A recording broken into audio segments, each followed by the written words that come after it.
Love this song, and it means spring is around the corner, Frankie. Everyone's green thumbs are itching. Yeah, I stole this off your desk, by the way. Yeah, honestly, I did. I was like, Frankie, do you want to use this? It was sent to me. So this is what everybody's seeing right now in a lot of your mailboxes, and also on the internet. You're getting emails right now about more blooms for your buck. Offerings of spring and different things that you could be doing right now. You go to grocery stores and whatnot, you see the seed rack. So you know what? The greenhouses right now are in full production. I just want to show you a few pictures of my family greenhouse, Bradford Greenhouse, just north of the city, where we are already starting to germinate the little seeds, and they're sprouting. These are what are called plug trays, so this is what are grown for growers. There's 512 to 520 plants in each one of those trays that are germinating their way through, and they're looking happy, they're looking healthy, and their timing is perfect. So they're timed on a schedule to make sure that we can plant them out, get them to a mature state so that when it comes to be spring, they look good and they're ready to eat right in your garden. Yeah. So now people are thinking, I want to do this at home.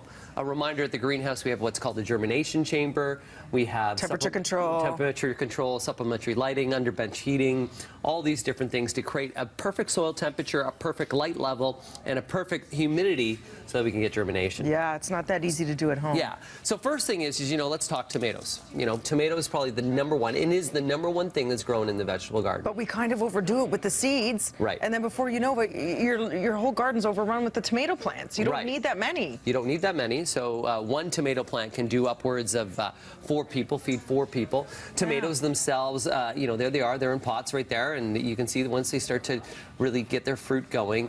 Tomatoes themselves, they shouldn't be started for several weeks. As a matter of fact, tomatoes shouldn't be started into near the end of March. Okay? Until the end of March. Right. So if you're starting your tomatoes, or you've already started your tomatoes right now, too early, you're going to fail. Just throw them out. No. I'm going to tell you that right now. You know, when it comes to peas, you look at peas themselves too, and peas are wonderful, right? Like another great little vegetable that you can grow. This shouldn't be started as, it shouldn't be started as a seed in a tray indoors whatsoever. This is something that should be directly sown in your garden after frost warnings have gone in May. Best thing you can do with this is soak it in water for 24 hours, and then in May, after the frost warnings are gone, you pop it right in the soil and just have it do that out there. Otherwise, you're wasting your money, right? Exactly. One thing that is coming up is Valentine's Day, and this is what's called Love Lies Bleeding. This is amaranthus, which is it's so poetic, isn't it? Isn't that beautiful little romantic seed? Yeah, this guy here is a fantastic annual that will create dramatic impact in your garden. And the neat thing about seed starting is you can get unusual things. You know, here's some of the corn that you can get. So you can get unusual plants that you can start. But the key to being successful at this is knowing when to sow. Also, if you're doing it for the first time, the absolute easiest plant that you could ever sow by seed. Pumpkin? Marigolds. Oh, marigolds. Why did I think that was pumpkins? And the reason why marigolds are so easy, it's a larger seed to deal with, so you can actually see it. Some of these seeds are so small. They just need to be really just on top of the soil. They don't need a lot of contact. Okay. They germinate quickly. You won't have to start these till several weeks later. But the birds won't eat them if they're not buried deep? No, birds will eat seeds. These ones here you can start indoors, but that's a really good thing. Birds will indeed eat. I also put some sprouts that are here, and sprouts are really good that you can start indoors right now. You can get going. This is some mustard greens that I got over at George's Sprouts. So just nice at St. in a Lawrence salad Market. or a sandwich, right? 100% cat grass, really easy to do. And the ultimate easiest thing that you could ever germinate, if you want to get kids inspired about gardening, cress. This is cress. So what you're going to have to do with cress is soak the seed overnight. Soak it overnight. And then after you're done soaking it overnight, just place it into a damp paper towel. Within 24 hours, the seed will germinate, and you can then put this cress right into their sandwich.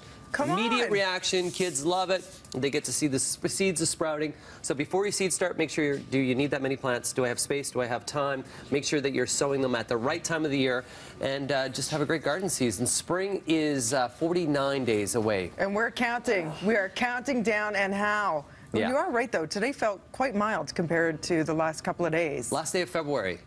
Last day of January, I mean. First day, right? See, I got you. Yay! we're heading around that corner, my friend. I can see the light. I can see it. I can feel the warmth. For more information, at Frank Ferragine on Twitter. And s'mores, Tammy, right? Over to you. I know they're still talking about the s'mores. Over to you, Tam. Geez. That was gold. It's right.